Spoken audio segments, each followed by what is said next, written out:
Good afternoon, ladies and gentlemen. I'm Ruben from Dunhill Financial. Thank you for taking the time out of your busy schedules today to join us on our webinar as we discuss taxation and all things related for US expats with our special guest, Melissa Groves, CPA at Bright Tax. Just before we get started, I have a few disclaimers for compliance, so please do bear with me. Information presented is for educational purposes only and does not intend to make an offer or solicitation for the sale or purchase of any specific securities, investments, or investment strategies. Investments involve risk and, unless otherwise stated, are not guaranteed. Be sure to first consult with a qualified financial professional and/or tax professional before implementing any strategy discussed herein. This webinar today is brought to you by DF Direct, the low-cost, no-minimum investment platform designed specifically for US expats. Whether you're just getting started or looking to lower your investment fees, DF Direct is the ideal solution. It's perfect for those who don't need full financial planning, but still want the expert tools to grow their wealth. We make it seamless to fund your account or transfer your accounts from your current provider with step-by-step guidance along the way.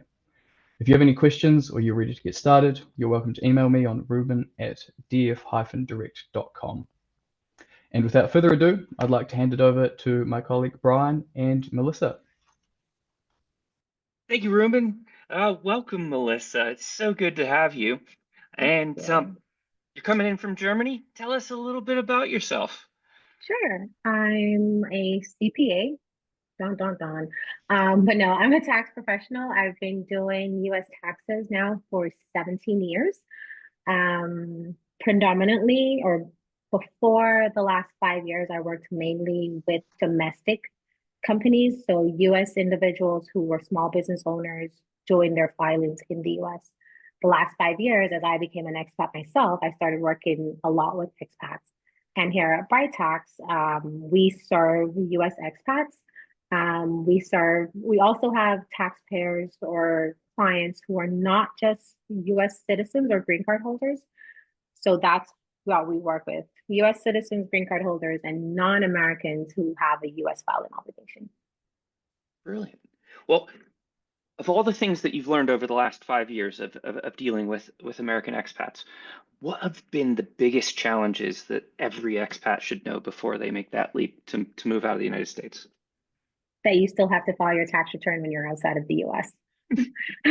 It's I was surprised at how many people didn't know that, and I guess I'm guilty of knowing that because I work in taxes. But I've had so many conversations, and there's no judgment, right? Because the last thing on your mind when you relocate is, oh, I need to remember to do my taxes. But that's also the conversation I have a lot with clients. It's like, I've been living outside the US for 5 years, 10 years, 20 years. I didn't know I had to file a tax return. So yeah, the one thing to remember is that you still need to file your tax return. I read someplace that out of between 6 and 9 million American expats, that only 500,000 of them actually filed last year. So they wouldn't be the only ones that have missed filing their taxes, but it can be painful if you don't, and they come about finding you. So definitely a good piece of advice. Are there any different deadlines for expats than regular residents in the United States? Yeah. So typically, if you're residing in the US as an individual, your filing deadline is April 15th. If you're living outside the US, then you get an automatic 2-month extension to June 15th. But I have to input that even though you get the automatic extension to June 15th, it's an extension to file, not an extension to pay. So in the off chance that you might owe taxes in the US, you're still expected to pay by April 15th, but you don't have to file until June 15th. Just like an individual living in the US, those living outside the US can get an extension to October 15th. But wait, it doesn't end there. The IRS is a little bit more generous for those of us living outside the US. If you're unable to file by October 15th, you can apply for an additional extension that gets you until December 15th. So the dates to remember: April 15th to pay, June 15th to file. If I can't make it by June 15th, then I need to file an extension that gives me till October 15th. And that's for the income tax. Can I cheat and tell them another date? Please. For if you live outside, well, everybody that's an American or a green card holder, if you have bank accounts outside the US, you are required to disclose those no later than October 15th on what's called the foreign bank account report. So the filing requirement for that is if all your accounts added together is over 10,000 at any point during the year, then you do have to file it. You're not paying taxes on it. It's just a disclosure document. And there's a penalty if you don't disclose. They can fine you up to 10,000. So I suggest getting that in by October 15th. They get painful, and it's one of those, it's the accumulation of them. So you can't just have a whole bunch of small accounts sitting around. No. And it's those corporate accounts, those charity accounts, any of the accounts, anything that you're a signatory for. So all of a sudden, it just adds up. Sometimes it's just easier to disclose them all, just give them all out, right? Yep. Anytime it's a four-letter acronym, it's going to be a little bit of a pain, right? Just like Mama said, you don't want to have those.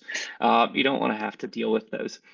Brilliant. Okay, so most people, when they're living over here in Europe in these high tax jurisdictions, are we being double taxed? Are we getting hit with double taxation? It's not double taxation. I know a lot of people say double taxation. Really and truly, what it is you pay the tax rate you pay the highest tax rate.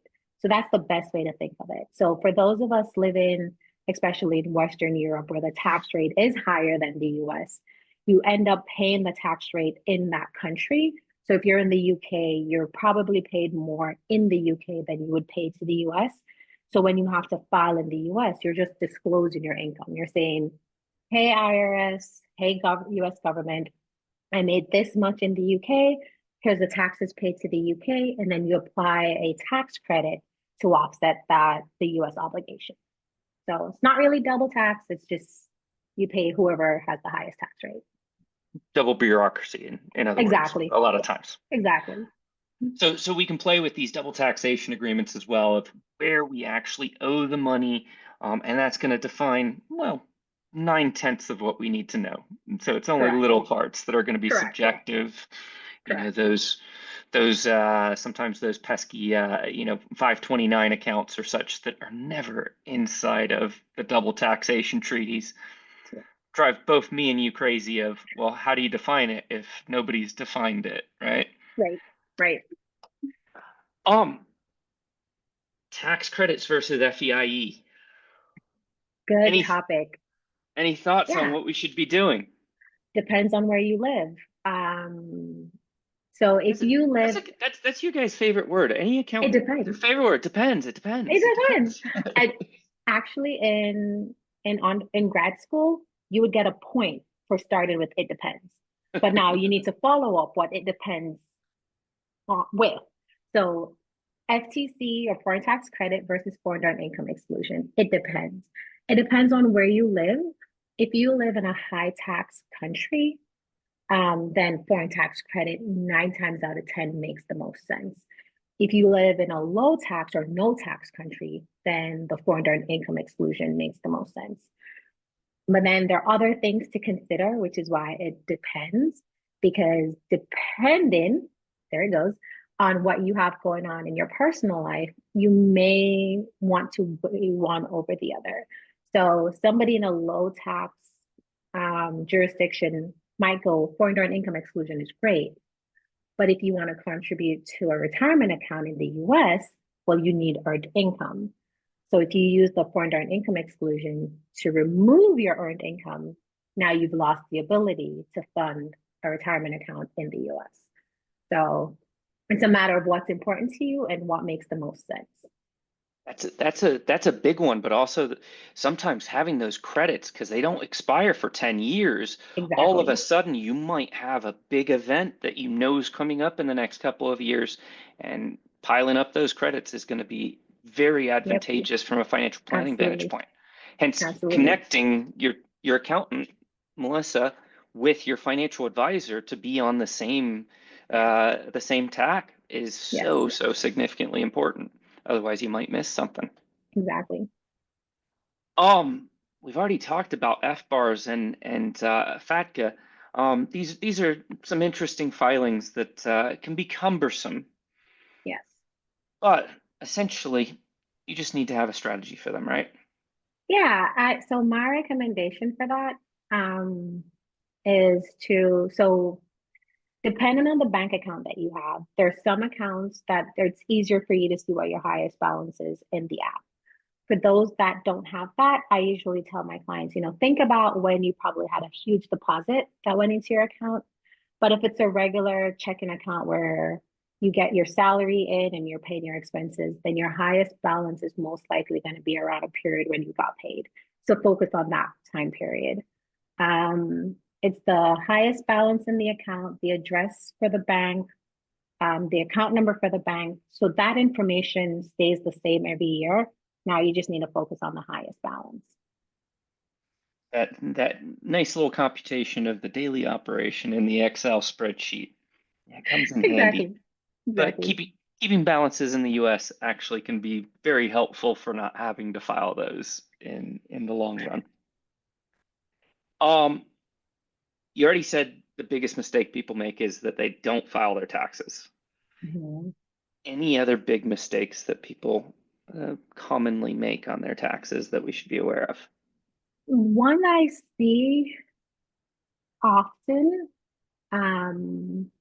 is somebody gets married. So you left the US single, you moved overseas, you got married, which is great. Your spouse is not American, which is also great. And then you file your return as single. Well, you're not single, you're married filing separately. And there's a difference because that comes with its own different tax bracket, that comes with its own limitations as to the things you can do. And I'm going to pick on retirement accounts just for a little bit again. If you are married filing separately and your spouse, you're married filing separately, spouse is not American, or spouse is American and you guys are choosing to file separately. Well, there's a limit on what your income number can be for you to contribute to a retirement account. So again, going back to where that relationship is important with your tax advisor and your financial advisor, if you're not paying attention to that, you could have overfunded your retirement account and now you're getting hit with penalties from the IRS. So those are things that I would definitely say pay attention to. Any other, if you decide to open a business overseas, I would say consult a tax advisor before you do that. That comes with some additional filing requirements. So yeah. More than just a few. And a lot of potential strategies. No, it's a good thing because there's a lot of great strategies that a tax accountant will help you on setting up your business versus just falling into the home territory. So most definitely consult your tax accountant about that. Here's a random question, Melissa. Yeah. Any favorite countries that you have for US taxpayers? So I have a list. So my husband is the one that took us overseas, and I gave him a list of countries that we can move to, and others where if we were to move, it would have to be really, really worth our while. And the reason is for me, it's the totalization agreement. And what that is the US has this agreement with a few countries where if you pay social contributions in those countries, you don't have to then pay self-employment tax in the US. So if you're self-employed and you're living in the UK and you're paying your taxes in the UK, when you file your US return, you usually wouldn't owe. But if you're living in one of those countries, not with the totalization agreement, you pay your self-employment tax. And I pick on Ruben for a little bit. Let's say I moved to New Zealand and I'm paying my taxes in New Zealand, doing what I'm supposed to do. Well, when I go to file my US return, it's great. You've paid your taxes in New Zealand. We'll give you a credit for that. Oh, but by the way, you owe self-employment tax to the US because there's no agreement, there's no totalization agreement between the US and New Zealand. So sadly, my husband is limited to mostly European countries and one or two in South America, just because I want to avoid that piece. Yeah, I just looked it up. There's only 30 countries that have a totalization agreement. So Yeah. it's not even close to what are there, 70 something countries that have double taxation agreements. Yeah. But the trifecta on there that most people miss is the estate tax double taxation agreement, which I don't think there's that many. I, No, I want to say there's only a handful. very little. Yeah. So yeah, depending on your situation, again, it depends. Yes. Make sure if you're a small business, you need good totalization agreements. Hmm. Essentially, depending on your complexity of your situations, the double taxation agreement, and if estate planning is important to you, the estate Then tax you need to, double tax. exactly. So Exactly. lots of complexities there. That there's all kinds of interesting countries that don't have estate taxes, so you don't have to worry about it. But there's also countries like the UK, Germany, or France that have Yes. hefty estate taxes, Yes. and so you really have to pay attention to them. Oh, that's interesting. I don't think of the totalization agreement as much as I should, because most of our clients are here in In Europe. the UK. That's Yeah. a wonderful point. What happens to an expat if they've forgotten to file, if they're one of those 5-6 million? Do they Not a just call bad you thing. directly? They send us an email, schedule a call. We're happy to help. The nice thing is, as long as you haven't been contacted by the IRS, there's still hope for you to get in and use the streamlined filing procedure where, assuming you weren't trying to evade taxes on for the first part of it, that you truly didn't know you had to file an obligation or you misunderstood, which a common thing I've heard is folks going, "Oh yeah, I knew people needed to file, but I thought if you were below the foreign direct income exclusion threshold, you didn't need to file." That's not true. You still need to file to show that you're below the foreign direct income exclusion threshold. But with that in mind, if you're one of the individuals that has not been filing, our team would be happy to help you to get compliant.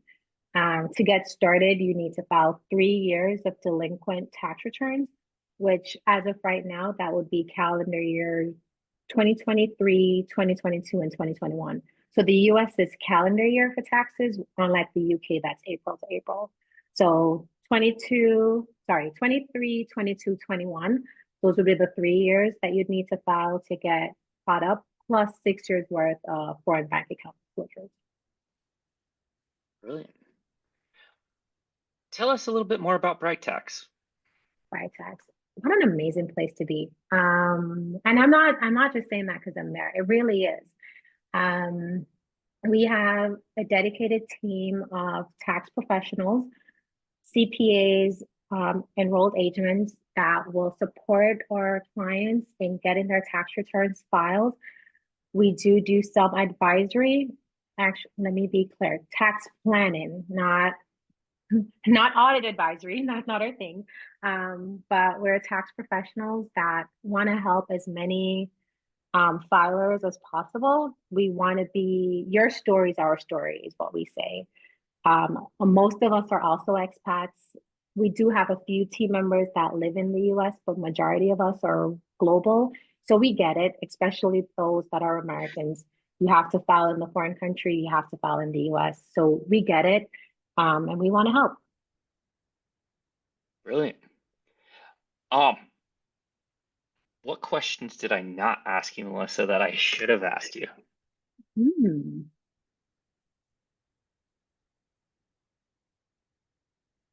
That's a good question. I'm wondering if any of your viewers have a question that they're curious to get answered. Absolutely. We'll open up the chat and the Q&A. So if anybody has some questions for Melissa, it's a great opportunity to ask them at this point in time. We'll toss in a little bit of a fact piece. If you are interested in the LaHood bill, Melissa and I were talking about this before everybody joined. This is the bill that would potentially put us on a residency-based taxation basis. So first of all, make sure you go back to Schoolhouse Rocks from when you were a child and remember that it's just a bill. It is not actually a law. So please do not call Melissa a couple years from now and say, I didn't file my taxes because I heard that there was a Right, bill on Capitol Hill. Okay. right, right. So that's the first part that's very important. The second part, be reminded, we've seen this before. Back in 2017, we had a bill that was put out there, which actually had some pieces that were excellent in that bill. It did not go through.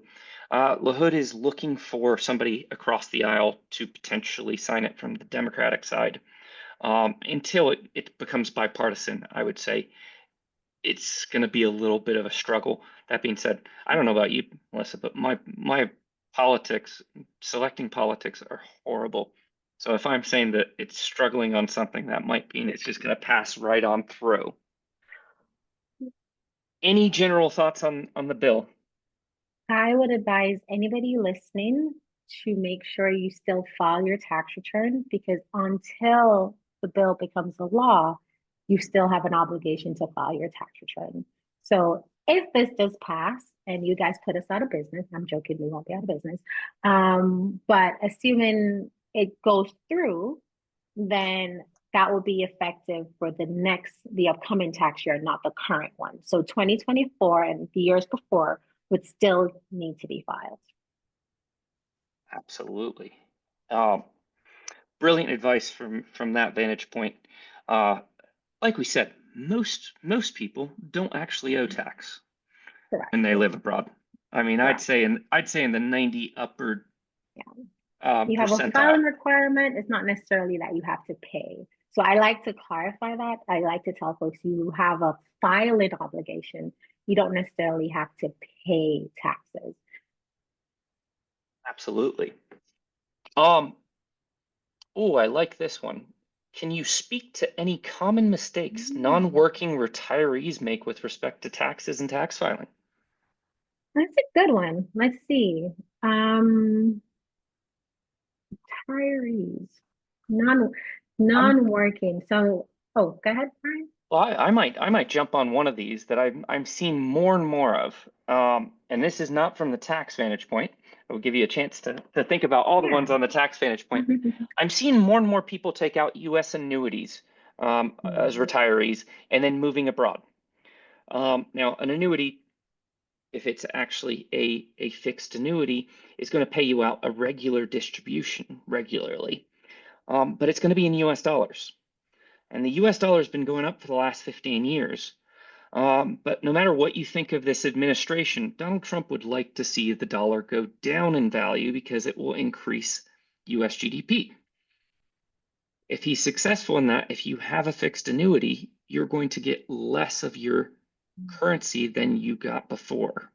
So be very careful when you think about making investments and moving abroad, that they're going to be associated to the currency that you're going to be living in, not the currency that you used to live in. I'm seeing more and more of those types of mistakes in that way. And piggybacking off that, I would also say be mindful of how it's taxed in the country that you're going to be living in. Yes.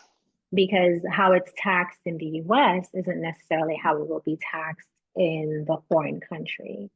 So I don't want to get too specific, but I've had taxpayers that in the US you have a Roth, which when you withdraw from your Roth, assuming you're a qualified age, then it's not taxed in the US. But I've seen some foreign countries where it did get taxed. And I have clients going, well, why? I can't speak to the foreign country. So my advice for folks when you're thinking about moving is to talk with somebody in that foreign country. And I actually recommend trying to do a joint call with the US advisor and the foreign country advisor, because one person is telling you one thing in one conversation. It's nice to have a balanced conversation at the same time. Absolutely. It's a great point, because there's certain countries like the UK and Canada where the double taxation treaties are extremely clear. We know exactly what to do with an RSP in Canada, a SIP here in the UK, or an IRA in the US, whether you're in either jurisdiction. Other countries like France, Not that clear. no, France is clear as anything. pay everything in the US. It's wonderful. That's why France is one of my favorites.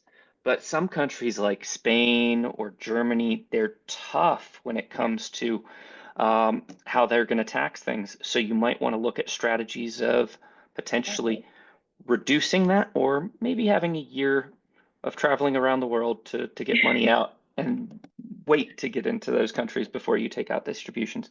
Always different strategies. And some of them look at, if you take it out as a regular annuity, it will be taxed differently, or a lump sum, than if you take it out as just disbursements at irregular times.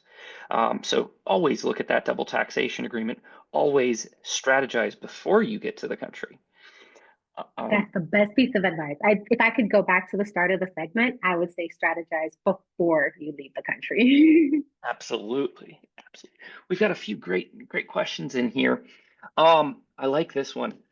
First gen individual, and she's looking. He or she is an anonymous attendee, is looking to understand the basics. Do you perhaps know where I could apply for courses to be able to file on my own?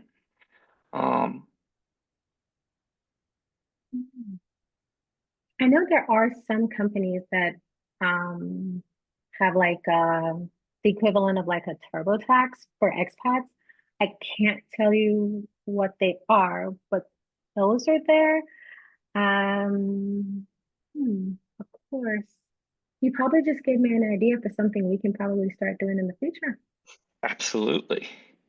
Yeah. I would say attending these types of webinars is the first step Yeah. to find those pitfalls. That's really, I think, I know I'm speaking for you, Melissa, but I would say I would much rather somebody come in here, learn the things that they should avoid so that they don't come back to us with problems Exactly. years from now. Exactly. With IRS notices to fix. So taxes are kind of like PE class. A lot of it is just showing up. Just filing your taxes Right. is going to give you a much better grade, even if you mess up in certain functions.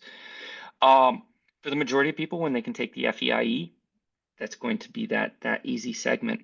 Yeah. I know Democrats Abroad has a wonderful group of different tutorials. Rebecca Lammers over here in the UK, she's done an exceptional job of getting a lot of tutorials out there for these types of things. But if you go to Bright Tax's website, if you go to Investopedia, the Wikipedia is filled with great information. The Bright Tax website is filled with all kinds of great information that cover all those basics that need to be covered. So make sure to start there. How does the IRS treat money deposited and interest earned from UK ISAs and general investment accounts? Oh, this is very granular. I can take this one because I live here in the UK and I have both of them. If you want me to take that one, Melissa, By all unless you means. know.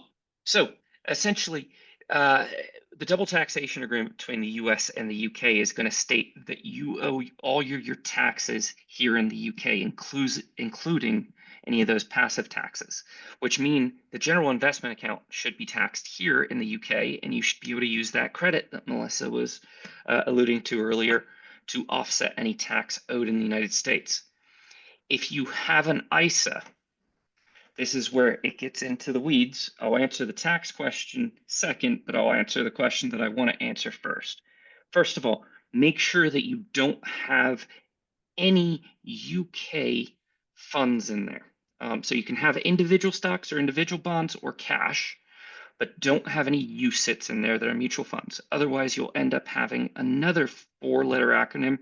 As I alluded to earlier, 4-letter acronyms, Mama didn't let you use them. You should not be using them because Melissa will not be happy if you show up with a passive foreign investment company. PFICs are not good. They'll make your taxes a lot harder on the US side.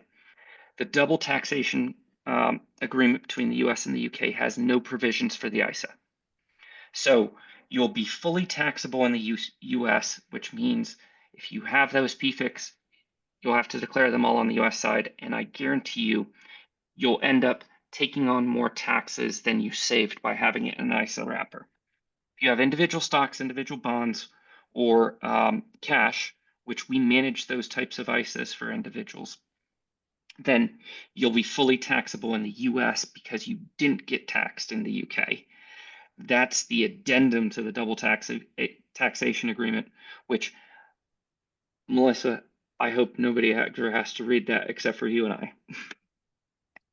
Good bedtime material though for somebody else. No, I'll fall right asleep. Sorry.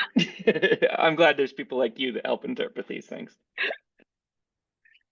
Could you talk could you talk a little bit more about situations where you have retirement pensions in both countries? So maybe a German and a US pension or the likes. Yeah. So going back to what we said at the earlier in the conversation, it is going to be dependent on the what do you call those? The treaty agreement between the two countries saying who has the right of taxation. So that's where we would need to start. And then typically what we recommend is dependent on the verbiage of the agreement, is to file in the foreign country first and then file on the US side. So assuming the US has the right of taxation, then you can file your return in the foreign country, we file the US, you pay in the US. If the foreign country has the right of taxation, then on the US return, you would report the income, include the treaty verbiage to show that it's not taxable in the US, but you still have to disclose it on the US return. And there is a disclosure document that goes with that, the 8833. It's always important to look at that double taxation agreement because we found some countries that we recommend not making local pension contributions, and other countries, like here in the UK, maximize it. That's the first thing. 9 out of 10 phone calls. I wanna save for retirement. How do I do it? Are you maxing out your pension? No. Right. Then do that. That's the starting point. You don't need a financial advisor. You don't need even a robo advisor. You just need to call your HR consultant. So it goes back to, as Melissa said, it depends. It depends where you are. It depends on your situation. And the other thing it depends on is if you're on the credit system or the FEIE, because those credits could help you on those foreign pensions if you accumulate them. So make sure you compound all those different years. Here's one for me. Can Dunhill Financial provide financial advice to US citizens living in the UK, but who has a 401k in the US? Absolutely, we can. There's certain situations that we would take the 401k and roll it over into an IRA. One of the big reasons that we will do that is because there might be opportunities to do Roth conversions, which Melissa nods her head because Roth conversions, especially here in the UK or countries that recognize a Roth, give us the opportunity not to minimize tax, but to optimize tax. All we're looking at doing is trying to take those average number of years in lower tax brackets and potentially bring that down. So we want to recalculate that to see if it's an opportunity each and every year based on changes, i.e., you decide to take a year and travel the world or a year sabbatical and you're not making any income, you should be calling Melissa or myself and saying, all of these traditional IRAs and 401ks, do I have an opportunity? And that's the year to convert them. So, when life gives you lemons, you make some lemonade, right? Let's see. We've got looking to use the FEIE. Is there a danger of appearing as itinerant to the IRS if traveling for 1 to 2 years and staying in each country for less than 6 months each?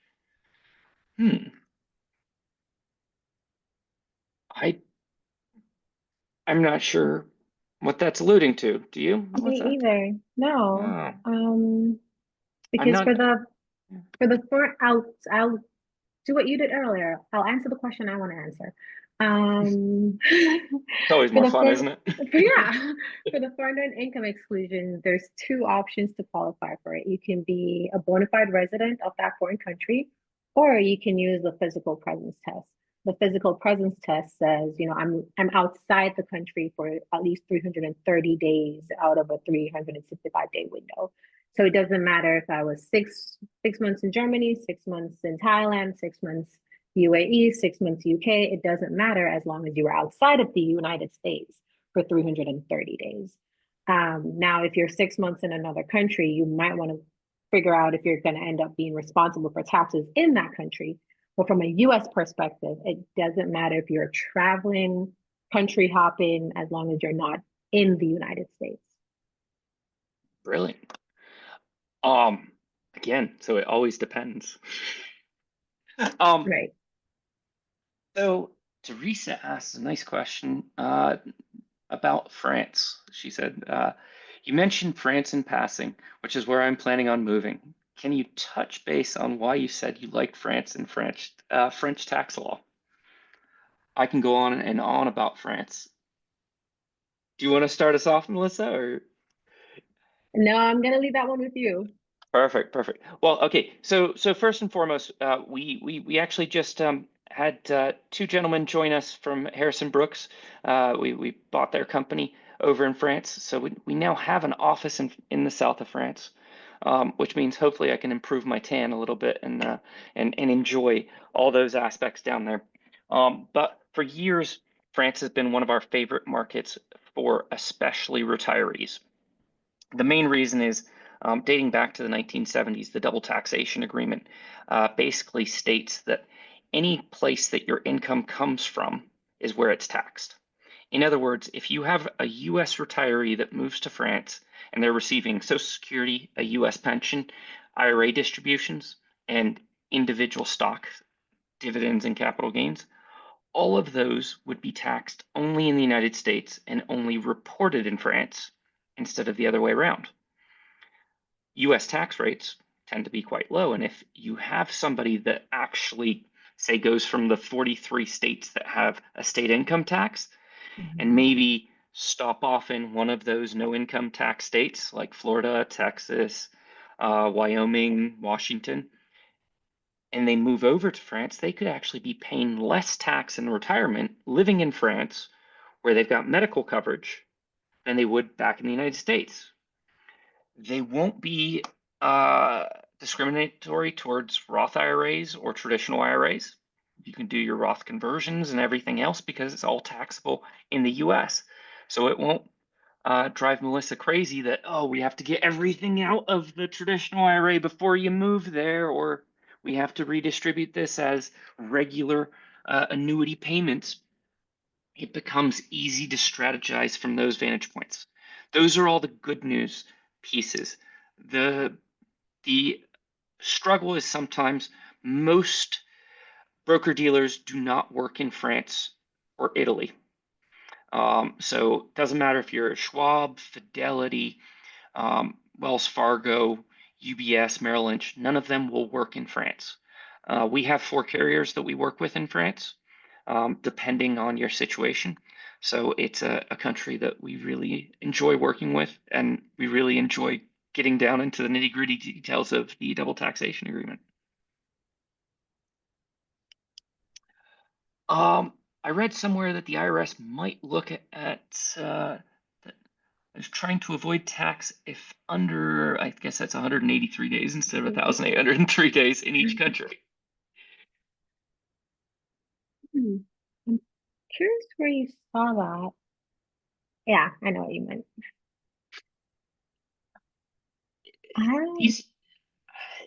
These are those rules where every country defines their amount of time differently. So what, like Portugal, it's defined by your own definition, right? The UK and the US actually have the most stringent rules on the number of days, and it's over years, and such. So I tend to think that that's more of it's not an IRS determination, it's a State Department determination with each country. Yeah. But especially under this administration, we're getting a lot of rumors about a lot of potential changes, and some of them, I think, like the Hood bill, there's a defined reason why those rumors are coming out, or some of the different aspects of the shrinking size of the IRS. Other pieces, well, it would be determined by the State Department with those respective countries. So therefore, you'd have to look at it country by country. Exactly. Melissa, this has been amazing. This has been extremely helpful. how can everybody get a hold of you when they have questions and want to go over their individual situations? Absolutely. So I think earlier you asked me about I think you asked me about my role. And I've shifted focus a little. So now I work with our managers or the tax managers that you'll be working with. I support them on a daily basis. So I wouldn't be the person that you would necessarily work with directly. But I can tell you the team over there is smarter than I am. So it's worth it to reach out to us. You can reach out to my email address directly, and I'll throw it in the chat, or you can go on our website or contact us at clients@brighttax.com. So whichever one, we're happy to accommodate, facilitate, and start supporting you. Wonderful. Your team sounds just like my team. Yes. We'll put that. Oh, it looks like you've already put it in the chat. Thank you, Melissa. You're welcome. We'll also put that up on the YouTube and on the emails afterwards. Thank you, everybody, for joining us. Melissa, thank you so much for being with us. Me, guys. And if you have any questions, make sure to reach out to us. Okay. Have a wonderful Bye, evening. everyone. Thank you. Bye.